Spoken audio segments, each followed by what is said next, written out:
Hey everyone, this is Victor from Cyborg for Life, and I want to welcome you to episode 143 of Limb Lengthening Live, where the patients interview the guests.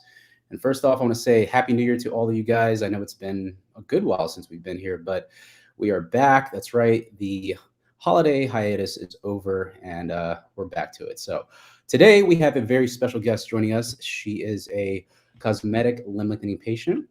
She is currently lengthening her femurs. She's doing bilateral femur lengthening, and she is at 65 millimeters today. Today, you have back on the show, Natalie. Welcome back, Natalie. How are you? I'm good, Victor. Thanks for having me. Absolutely. It's great to hear from you again. I mean, you've been here, I think, just before the holidays as your surgery started, and now you are well along the way. I mean, you're almost finished in the next couple of weeks, but I just want to kind of like start with, a clean interview just to kind of get your story, because I know you kind of popped on with other guests, but let's just do an interview for you. And I want to start off with why you wanted to get this done, because you're a female. Not a lot of females get this done. I mean, the vast majority are male who get this done. So if you don't mind just sharing that with the audience of why you wanted to get cosmetic limb lengthening done. Yeah, that's interesting. You say not a lot of women, but a lot of where I'm at the Paley Institute right now, there's a lot of women doing it. So I Really? would actually think there's more women now than men, actually. Yeah. So I think women want to do it because there is just like men, a man might be 5'7", 5'8". Of course, or 5'2" or 5'3". There's that gender, that internal feeling of being the protector, being tall. But for women, when you're short, when you're 4'8", 4'9", people make fun of you a lot for being so short, right? So a lot of the time, one of the first things they'll say to me is, "Oh my God, you're so short," and it's like, okay, whoa, that's it kind of piles up on you your whole life. And so learning that, I'm about 4'10", and being able to get to just over about 5'1", that's something I wanted to do. And actually I met the mother of another woman here who was also about 4'10", and she was pointing me to an article or a book actually that said, that talks about the perception of being under 5 feet, and how there is a psychological perception shift for many people for being under 5 feet. And so it's something that other people have written about. And I'm interested to see how I go back out into the world at 5'1" and see how my perception shifts. Of course, I'm seeing that now already a little bit, but how people treat me, I want to see if there's any shift in people's behavior towards me. Yeah, And we can that talk makes about sense. that later on another episode. We can see, in 6 months to a year, how do people call me short still? Because I'm still short at 5'1", but the average height of an American is 5'4". But in other countries, shorter, maybe 5 foot, 5'1", maybe in Mexico. So yeah, that's kind of the reason.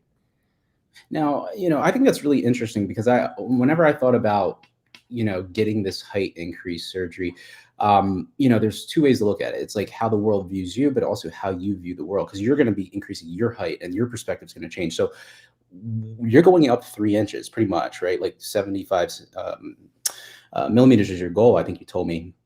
And that's 3 inches. Like, your world's going to be completely different. And I know that you're going to say, hey, how people treat me, or are they going to call me short? But like, you're never going to be able to, things are going to be completely different for you. Do you have any expectations, or like, are you optimistic about that? Or are you looking forward to that? I have no expectations. I think that, my psychological reflection of self is I remember being in college, and I had a very good college friend who's my height. And I remember one day her boyfriend was like 6'2", and we would shift standing beside him so we could see our height beside him. And we were just like, whoa, like it's so funny, because you don't see yourself like that, right? You don't see yourself, so you don't see it when you're out in the world. Right. It's really other people's perceptions of you. That's a big shout out to He's been on the show before, nailed legs. He said that in one of his articles. He says that we do it for other people, right? Like we're social beings. Yeah. And at the end of the day, no matter what, if we feel better, the reason why we feel better is because of other people's subconscious judgment of ourselves. And I think that's really cool. That's the thing. I mean, I've met a lot of prospective patients, and a lot of these guys are 5'7", and they talk about it with me and why they want to do it. And it's it's something that's bothered them. If you can fix something that's bothering you, people get facelifts, they get a nose job, their nose has bothered them their whole lives, they get a nose job. Their face starts to sag, they're 60, they get a facelift, right? It's the same thing. If something's bothering you and you have the means to do it, then why not? Other people do it in other facets of their body, and it's just another, thankfully, thing that we can do thanks to doctors like Dr. Paley. Yeah, absolutely. Dr. Robbins. Absolutely. And big shout out real quick. I said it earlier, nailed legs. As you guys can see, I have a little new setup here, new mic and everything. And he's actually the patient who inspired me to get this. So if he's listening, thank you. I had this last March. I'd never set it up. And then Natalie here is actually one who inspired me to get back to content. So thanks to you guys. But Natalie, I wanted to ask, like you said it earlier, what was your starting height? How much have you lengthened, and what is your goal height? So I was just a little bit under 4'10", so I think 4'9.8", which is like, whatever, 4'10", it's like 2 millimeters. My goal height is 5'1". My goal is 77. I'm 65.75 today. Mm-hmm. And the reason I'm doing 77 is just I've been here. I'm already extended a week and I need to get home. If I had the time, I would get to 80, but really what's 3 millimeters? If you get 3 credit cards and pile them on top of each other, that's 3 millimeters. It's nothing. Yeah. So, knock on wood, over the next exactly 2 weeks, I can, I'm doing 3 turns a day right now. Dr. Robbins slowed me down, had a little bit of slow bone growth on my left leg, but I'll get to 77 and then I can get back home and sit there for 2 months and consolidate, hopefully in 2 months. That's my goal.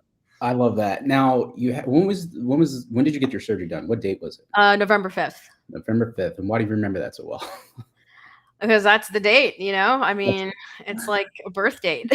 That, and it was also what, election day here in America. Oh, so, right. It was election day, right? It's like that's secondary. That's no, great. And what so let's talk about like the surgery, right? Like let's talk about like the actual surgery pain that you had waking up. What was that like? Just go down that for us. Yeah, well, just like you put in the video here that we're watching on YouTube, there's 2 links in the description, and you can see I've completely documented as much as I can the surgery and what it's like before, during, and after. A little bit of a series that I've done, and the reason I did that is because on YouTube or even online, there's not really any videos that walk you through what it's like to get the Precice 2.0 nail, especially at the Paley clinic in West Palm Beach here. And so, yeah, I would love for, if anyone's interested, to go and watch those videos. And I think we're going to release the 3rd one pretty soon here. But the pain, and you can see it exactly in those videos, is kind of like what you've described with other patients that you've talked to on your channel.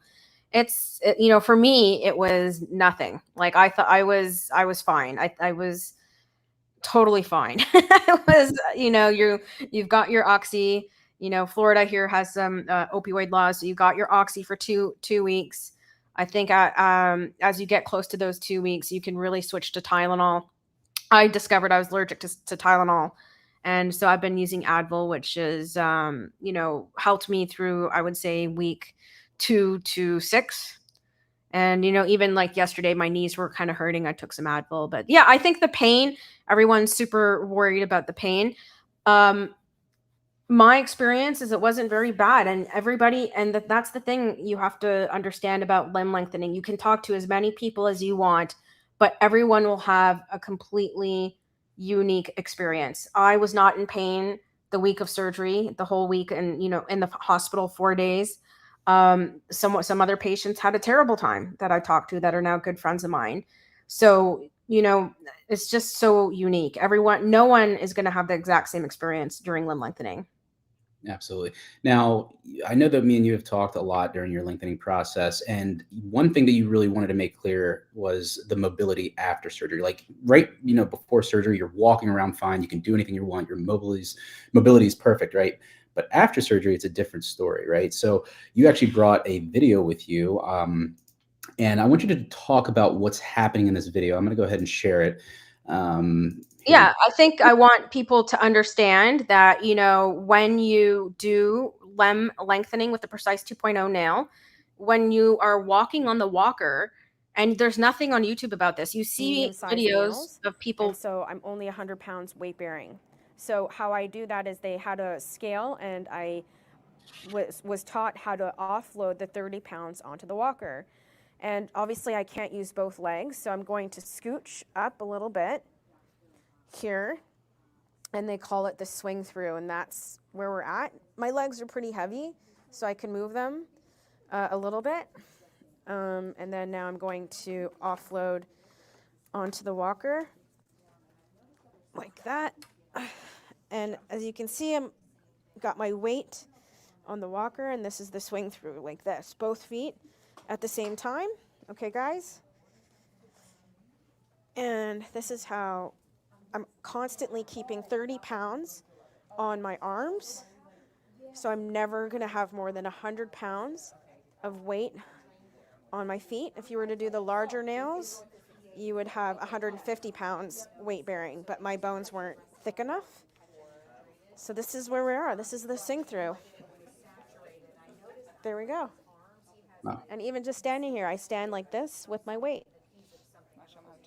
Okay, I'm gonna try to turn. I'm such a pro now. Yeah. Yeah, so basically, what I wanted to do is show people that I'm gonna be even like now today, Arnold Schwarzenegger after this. I'm 11 weeks post-op. This is how you walk with the walker. You never put weight on one leg. You're bunny hopping the whole entire time. And so, it's important to know this because, for instance, if I need to get water in the morning, and thankfully my mom's with me, but I can't boil a cup of water and then There bring we it go. to my room because I need two hands on my walker. You know what I mean?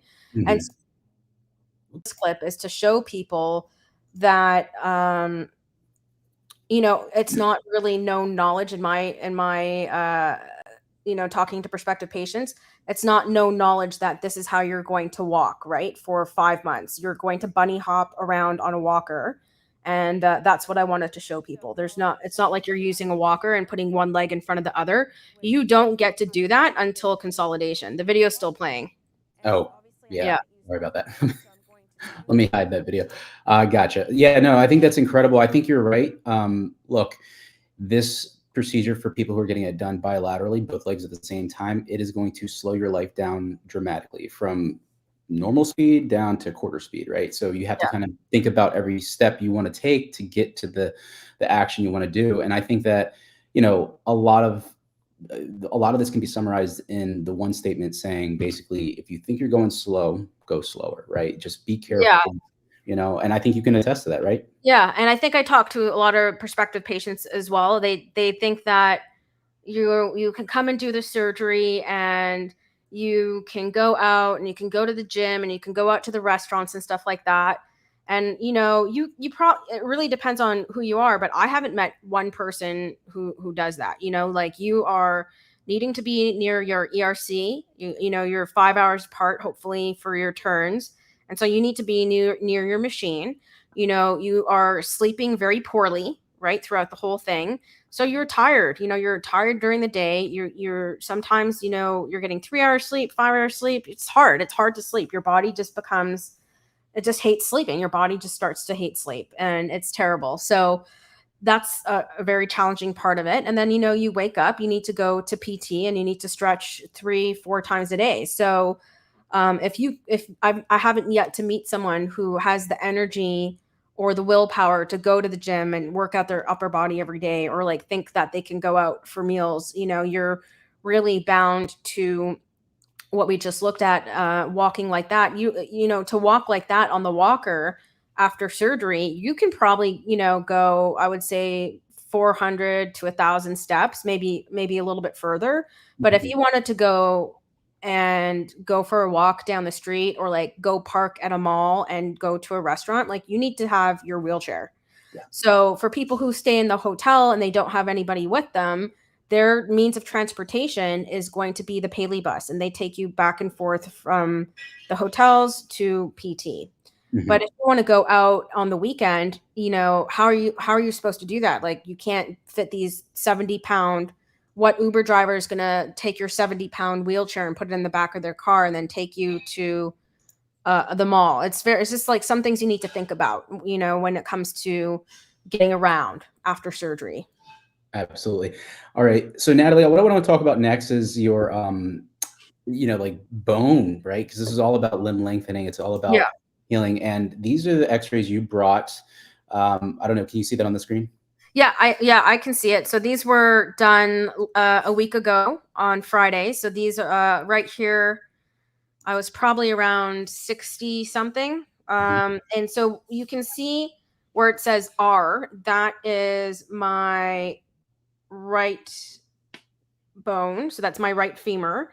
And you can see that the bone growth is a lot slower than my left leg. Mhm. And you can see that wall kind of forming there. You can just visually see the femur bone growth on the left leg is a lot healthier than the right. And so Dr. Robbins got me a bone stimulator. So I've been using that because I had a little bit of a panic that he said, you know, I might not heal well in 8 weeks. So we'll see. Because I'm on a bit of a timeline. So I need, you know, I would like to start attempting to walk mid-April at least, maybe around there, and not mid-May. So yeah, that's kind of what you know, you're looking at femur bones, slow bone growth. He said I was a 4 out of 10. So Yeah, no, I think that, patients who get femurs done, tibias done, and they do it at the same time, they'll notice that one leg may be healing faster than the other. But you aren't just relying on the Ectogen bone stimulator.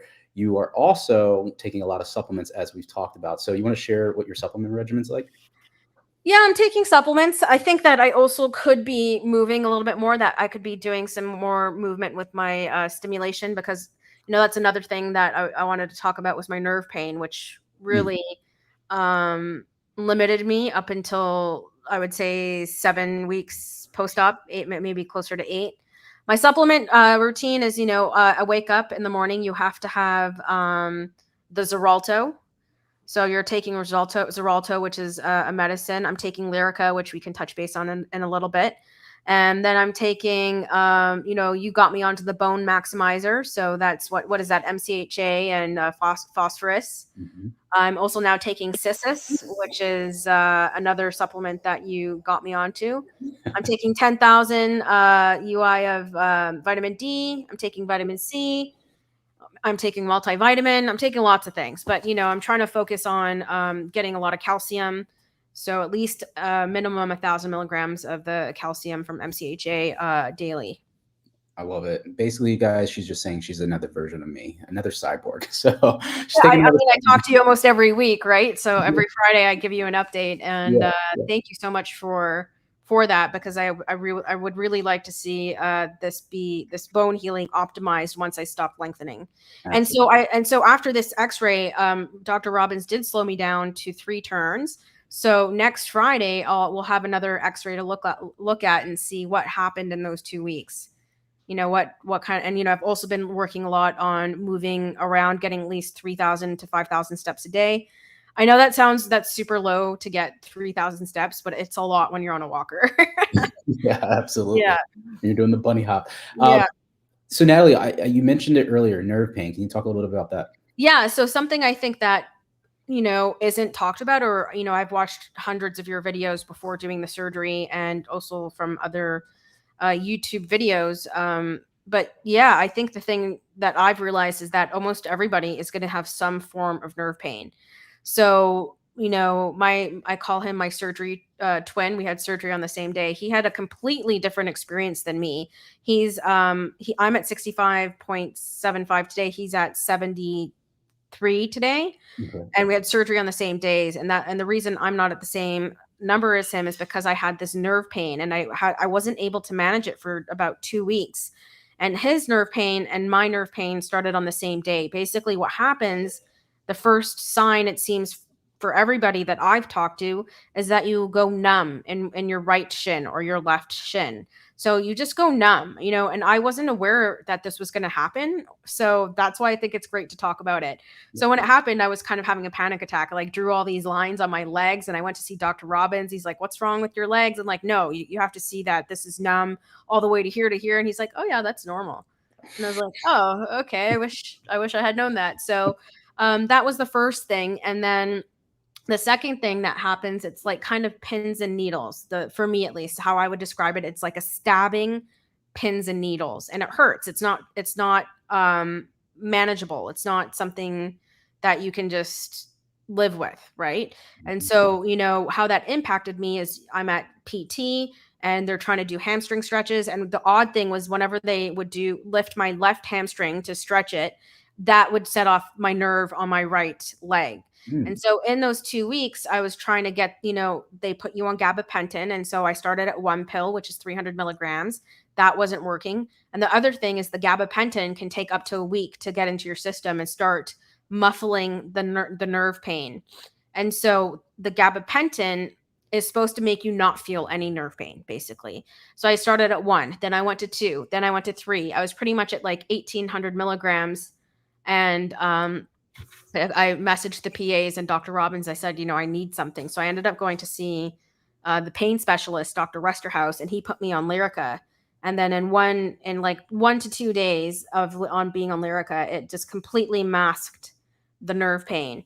In those 2 weeks of nerve pain, my surgery twin, the top nerve pain he says is 3 out of 10. Mm-hmm. For me, I was 20 out of 10. Like there were if I did 4 turns that that night at like 2 or 3 in the morning, I would wake up and it felt like someone had poured oil on my leg and lit it on fire. So it's just like this burning sensation where the whole leg was on fire, and I don't have any medicine to manage it, right? So I'm just trying to deal with it, and the only way to deal with it is to ice your leg. And so at 2 or 3 in the morning, my mom and I are like icing my leg, 20, 30 minutes, trying to make the leg go numb. And thankfully, I was then given tramadol, which was only used in the burning 10 out of 10 nerve pain situations until I could get my nerve pain under control. Now, because I was in those 2 weeks, I slowed down. Some days I did 2 turns, some days I did 3 turns. But on top of that, my PT sessions were not as optimal as they should have been. And so what's happening in those 2 weeks, or what happened in those 2 weeks, is that I became a bit tight, right? Because I'm not getting the optimal stretches at PT or at home. And I just want people to know that it's something that you're probably going to deal with. I probably have talked to 10 patients here, and most people have gotten their nerve pain under 3 centimeters. So I met only one guy who got it at 5 centimeters, and everybody else got it under 3. Wow. That's crazy. That happens. Because, I always figured that it happened after 5 centimeters. What happened after 5 for you? Oh, I don't know. I think I have a very unique story because once I hit 5, I hit your quote unquote honeymoon phase. Yeah. And I'm still in it. Like whatever you could throw at me now could never trump the 2 weeks of nerve pain. Wow. And it wasn't during the day nerve pain was okay, but it was just those days when I did 4 turns and that burning sensation, like, oh, it was just terrible. I mean, I cried like a little baby. I cried pretty hard. It was unmanageable. But I'm very thankful that I was able to figure out how to manage it, right? Because obviously the gabapentin wasn't working for me, and I was able to get on Lyrica, which then worked perfectly for me. Now, I think I'm a very unique case. I don't think that many people have the nerve pain that I have had. And I think I can tell that because I talk to the PTs a lot. They have a lot of experience with other patients. But, everybody has some sort of nerve pain. It's either going to be 3 out of 10 or a 5 out of 10.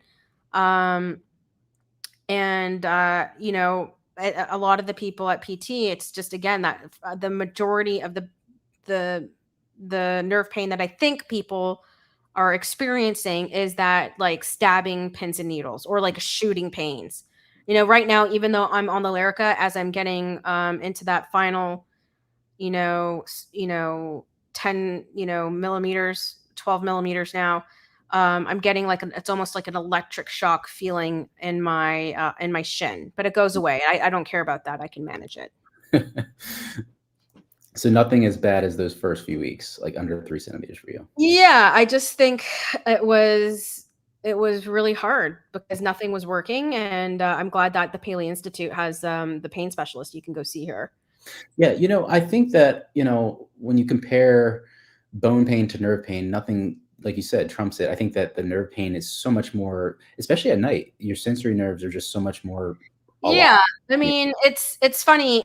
There's different types of pain when you do the limb lengthening, right? So you have the post-surgical pain, which you famously talk about, being between 14 and 21 days post-op, you kind of get rid of that surgical pain. And that's very true. Like if you can, the first 2 to 3 weeks can be really tough, right? If you can get through those 14 to 21 days, I mean, you kind of have to, if you have to.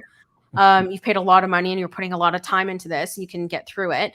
But then you move into, almost muscle pain. I would tell my PT, I said, today you see her in the morning. My girl is Jess. She's awesome. I always say to her, Jess is best. And she's like, what's wrong today? And I'm like, oh no, how I would describe it to people, to her is, it's my knee today. I threw out my right kneecap, or I threw out my left IT band, or my right quad is, it just kind of feels like when you throw out your back and you can't really move because your back is kind of tweaked out. I would say that's how the muscle pain was through the first 1 to 5 centimeters for me. It's like, every day, nothing was the same. I would go into PT. Oh, how's your left knee today? Oh no, it's fine. Now my right IT band is tight. Or the next day, okay, it's my left quad. It was just never the same. Mm-hmm.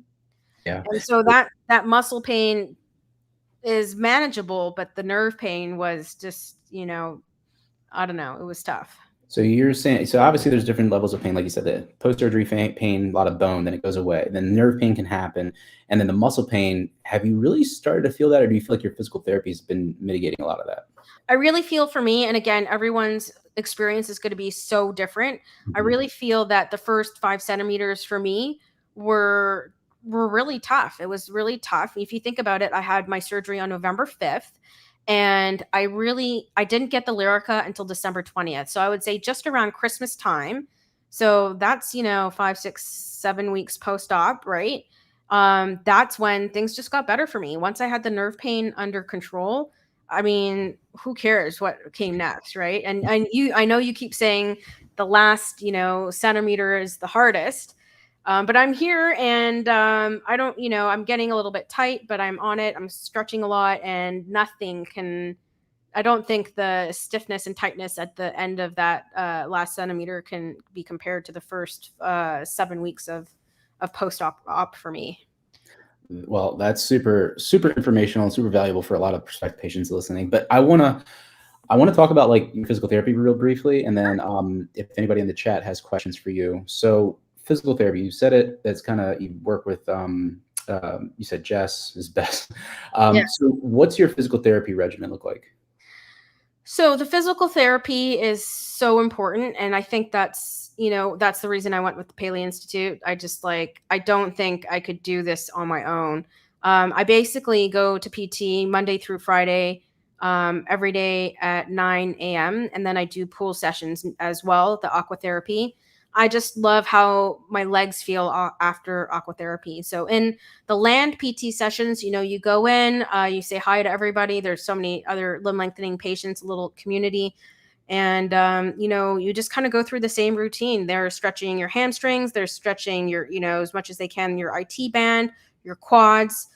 Dr. Robbins wants to make sure your knee bends are good. So every time before you see him, they measure your knee bend. So you're on your stomach, they measure your knee bend. You have to get past 90 degrees or you're slowed down or stopped, I think. And so, yeah, just kind of the same routine. And then the pool is just amazing because it's this really nice warm pool. They have an underwater treadmill. You can do stretches in ways you can't do on land, and you can walk, right? It's like the minute you get in the pool, you can walk around, you get on the treadmill, you just feel this freedom of movement where, if I don't have my walker near me, it's like I can't move. I can't move my legs. I need something. I need support in order to move forward. That's crazy. It's just crazy how this surgery really takes you out of it. And I had a consultation, I think yesterday, and the patient was like really, really like scared to do this because he's like, well, I want to be able to like kind of walk and just move around and stuff. I'm like, look, even if we did have a weight bearing nail right now, like it's like you're not going to be able to like just move perfectly. You have to understand you have broken legs. Yeah. I mean, I want to talk about the weight bearing now, because I actually was on the list for the PMAX nail. And so I didn't really learn that I wasn't going to get it until about 3-4 weeks before surgery. And so then I was placed with this decision. Do I do the P2 Precice, the Precice 2.0, or do I wait until the Max comes out? And, obviously I had gotten the Airbnb, I had bought my flights, I had put down the deposit. For me, the biggest thing is to carve out time in my schedule. I don't think I could carve out another 5-6 months again. I had already done it. And so, after talking to a lot of friends, and it's like, hey, I'm going to not be able to walk for 5-6 months. And they're like, no, you should just wait. But I'm so glad I waited because, as we all know, or if you didn't, but the PMAX nail was voluntary recalled by Globus. And then the FDA recalled it officially at the end of November in 2024. And so I don't know what the timeline is, but if you were to think about it logically, about the PMAX nail, let's logically think it was just recalled in November 2024. I don't think that it will come back in 2025. I just don't think. I think that potentially the nail wasn't lengthening in a lot of patients, and I don't see it coming back to market so quickly. That would have to come if you were in June or July. You're looking at a 6-7 month turnaround if they were able to look at the engineering of the nail and then bring it back to market. So I think that I'm really excited and I'm really happy that I didn't wait and book a June or July PMAX surgery, because if you were to logically look at it on paper, and we saw this with the stride nail, where the stride nail was taken off the market and eventually they just never came back. And so I think, for people who are waiting for the PMAX nail and waiting to weight bear, I think you're going to wait like a year or two. I think maybe next year, not a year or two, but sometime next year. And then do you want to be, you have to be okay being the first people to have that nail. And just like the people who had the PMAX, did the nail lengthen or not, or you're, at least with the Precice 2, it's been on the market for what, 12 years now, 13 years. So that's something to consider. That's well said, honestly. And I mean, look at this. You're almost done your lengthening, and let's just say that everything goes according to plan. You'll be walking by mid to late April. I hope so. I'm holding you to that. No, fingers crossed. Knock on wood. Yeah, let's see. Oh my gosh. Well, you know what? It's not so bad. I mean, having a walker isn't bad. It's not terrible. And everyone I've talked to at PT, all the PMAX patients were using a walker too, right? So it's, that's something to think about. Like you still have to have a walker. You're a bit more stable. Of course, you can, stimulate bone growth more with a weight bearing nail. But, I think having a P2 nail is not so bad. And I'm glad, I'm just glad I did it. And I think that people should be really thinking about it if they're waiting for the Precice max. It could be a year or longer. Yeah, honestly, I really like that you brought that up because look, you're gonna have to use walking assistance anyway. Like you Yes. can technically stand with the weight bearing nails, you can technically take steps, but it's like you're gonna want stability. You're gonna want a walking assistance. Sure, you can use a walker with wheels, but I mean, people think they're just gonna be like, No, I mean, I would say like the first 6 weeks anyway, like you need stability, anyway. right, right. Weight So bearing or not, like you just broke the bones in your body. It's not like you're gonna just magically walk. exactly. So it's like Yeah. if you're waiting to get the nail and there's no, let's say, definite date, it's like maybe reconsider that or just, maybe wait. That's up to you. But that was really, really It depends on your timeline, right? Like I'm yeah, I'm in my 40s. I'm not gonna wait. yeah. Okay. If you're younger, maybe you have the time. So I actually want to kind of like ask you one last question and then we'll Right. do a quick Q&A. It's what excites you the most about life after surgery? Like after you get 3 inches taller and you go back, you're able to walk and you get your normal walk back and you're back out in normal life. What excites you the most? Is it just like, hey, I'm taller, or is it just like what are you looking forward to? I don't know what to expect, honestly. Right now I just can't wait to start walking again, So, and I want to do a video on what that looks like because there's not there that's kind of a gray area how Yeah, to start walking again after the surgery because your muscles completely atrophy, right? absolutely. So, what excites me? I think I'm just excited to walk again at this point. We can recap in 6 months, and hopefully, I'll have more feedback for you. Absolutely. Very cool. Look, guys, she said at the beginning, if you're just joining the show, she actually is documenting her process at her clinic. It's the links are in the description below, so feel free to check those out. Also, early in the stream, we showed her technique of the bunny hop swing through with a walker, and then also some of her X-rays. But right now, I want to kind of transition, and Natalie's going to take some questions from anybody in the chat. If you have any, I know this is our first stream back, so the algorithm really hasn't picked up the notifications, but let's see what we got. Okay, so this first one is Alan to be taller. On my first consultation with my doctor, he told me about lengthening fatigue after 5 centimeters. How do you feel about that? Are you considering stopping there? She's past it, but how hard is it to keep pushing towards 8 centimeters?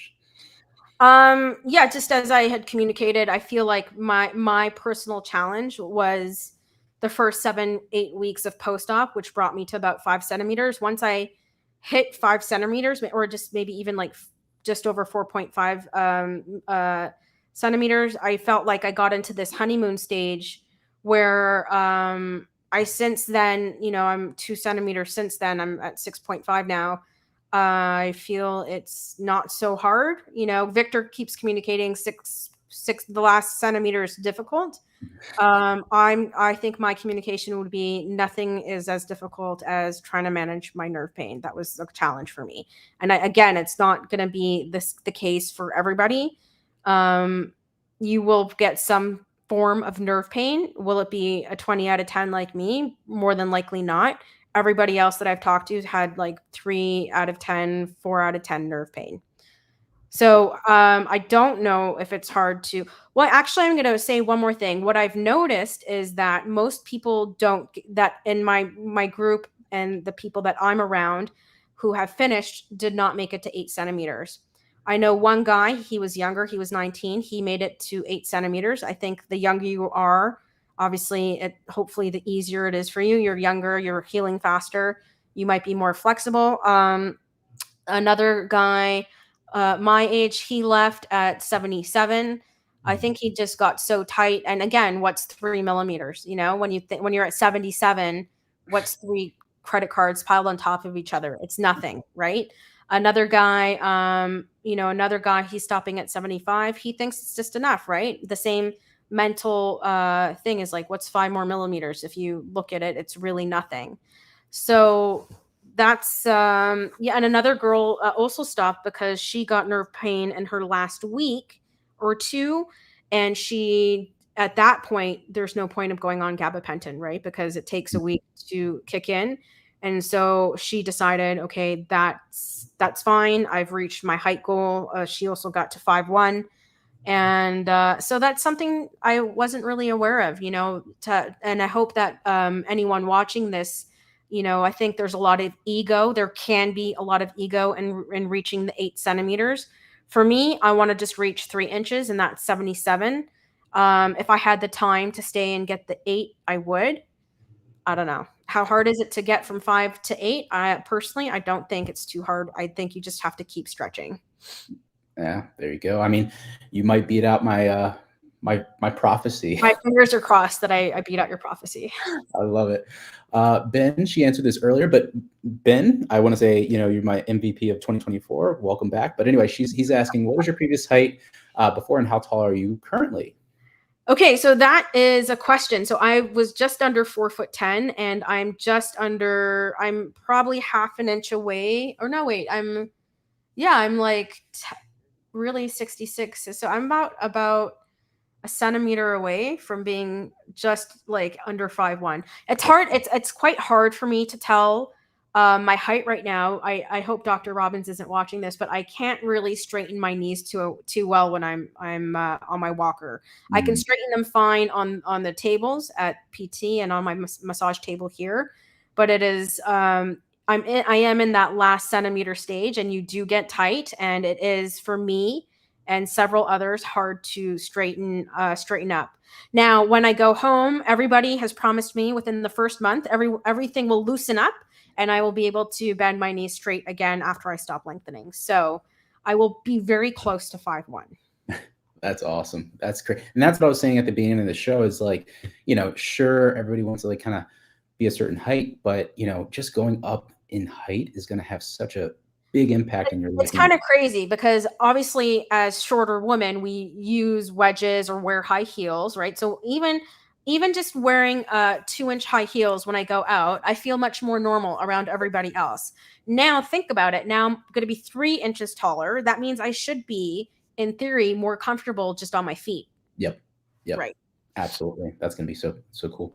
You know, instead of being like 4'10", and then you're hanging out around everybody who's 5'10". Everybody's a foot taller than you. Wow. Right? Yeah, it can be interesting. Well, you can also wear heels with your new height. No, I know, but like, say you're at someone's house, everyone's taking their shoes off. You know, it's just like in situations like that. Right. That makes sense. Yeah, Monaf's right. It ain't easy, y'all. Got to work for that. Yeah, Mo. Sorry about that. I am getting a. There we go. Gotta remember, I just got this whole Mac set up and everything like that. Phone calls happening. Okay. So don't worry about it. Aiden, greetings to you from West Palm Beach. I've been down there. Let's see. So this one, Ginger Cat. Nerve pain is the worst. It feels like a hot iron is being pressed on your inner shins. Snuggling in a blanket is impossible because anything that touches your shins is extremely painful. So that's probably for. Is that what you were talking about? Yeah, that's where the ice comes in. The only way to get rid of that feeling is to use ice to numb it out. And thankfully for me, it would go away. You know, if you were to have issues with your spine or sciatica or a disc pushing on a nerve, I could see how that could be a constant pain for someone dealing with actual nerve issues versus someone who's pulling on their nerve and you know, stretching it out, which is where that nerve pain's coming from.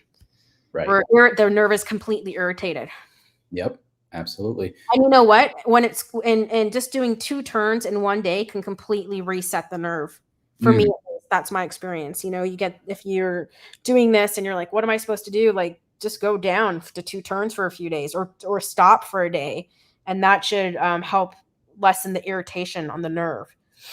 Yeah, that staggered lengthening technique. It's just like, you know, 2 days and then, you know, speed it back up. Yeah. They're talking about anti-inflammatories, ice baths, all that for the nerve pain. They're just saying it's hard to get into a bath because like yes, I would love to get into an ice bath, but I can't even get into a bath. But it's like I'm dying to have a bath, but I can't, right? Like, you have to remember you're disabled. You've become disabled. And to get into a bath here in this Airbnb is close to impossible. So even when I go home, I'm trying to, you know, my mom and I are trying to strategize about how am I going to get into the bath without, you know, now I'm going to be close to 8 centimeters. The nail is fully extended. You're at your most vulnerable. You got to be careful. not Yeah. not to break or fracture your bone at that point. So Absolutely. Absolutely. So we'll take 2 more questions here, then we'll wrap up the show because, guys, my resolution of this year is to try to keep the live streams more tight. I know they've been like 2 hours long in the past. We're going to tighten it down a little bit. But anyway, last question here, or sorry, the last 2 questions from Ben. He's asking, are you able to walk up and down the stairs without any assistance? So Ben, she's still on a walker, no. But can you traverse the stairs at all with the walker? no, I mean, you would have to have some very wide stairs to do that, enough to put on a walker. And no, I think that would be very difficult. Okay. And last question here from Zill. I hope I said your name right. Will being athletic make your lengthening process easier? I think being flexible will make your lengthening process easier, right? Because the more flexible you are, if you can, before surgery, touch your palms to the ground, doing a hamstring, touching the toes to your ground, but your palms. When you're done lengthening, hopefully instead of you won't be able to do that anymore, but you will be a little bit less worse than what that was. If you go into your surgery with extremely tight hamstrings, I think you're going to have a very, very difficult time. I think you're going to have a very difficult process. I think you need to, for me, myself, I went to Stretch Lab for 2 months every single day before surgery. So the first month, I did 30-minute sessions at Stretch Lab. And, I had talked to Victor before it, and we focused on my quads and my hamstrings. And then in that last month pre-surgery up until November 5th, I did 1-hour sessions at Stretch Lab Monday through Friday. Wow. And that really helped, and they say it takes about 6 weeks for your hamstrings to really loosen up. Mm-hmm. Mm-hmm. Absolutely. And I love that you talk about prehab because it's so important. Not only does it help you actually get more limber and loose, but it also helps you get into the good routine, right? So, I mean, because you're going to be stretching every day during lengthening. So that's huge. Yeah. Awesome. Very cool. Yeah. So, Natalie, is there anything that you would like to say to prospective patients listening as we wrap up the show? I would say if you're wanting to lengthen, I'd say go for it. I think you should know the first 3 weeks are pretty tough. You should go in as flexible as you can and just keep your head up high and know that you're probably going to run into nerve pain, and it won't be, more than likely won't be as bad as mine, but it's something that I think almost every patient will experience. And I think being taller is awesome. I think if it's bothering you, fix it. If something bothers you, fix it. And it doesn't matter if it's your height or your nose or your face, just fix it. You have one life to live. Live it how you want to. You got it. And hopefully we'll have you back in a few weeks as you wrap up, or sometime when you feel more comfortable. And I want to thank you so much, Natalie, for coming on and sharing all this update of your lengthening process. We wish you well on the last centimeter and a quarter or so as you wrap up lengthening. Yeah. 11 millimeters. Yeah, 11 millimeters. Thank you all for watching. We'll be back next week. Actually, I think we have our monthly Q&A with Dr. Robbins. He'll be back on Tuesday, the 28th, right? Yeah. We have that. And then I have some actual other guests coming on. So we're going to try to plan this out, do it right in 2025. So that's right. So I want to thank you all for joining episode 143 of Limb Lengthening Live. And until next time, this is Victor from Cyborg for Life and the amazing Natalie signing out. See you guys next time. Bye.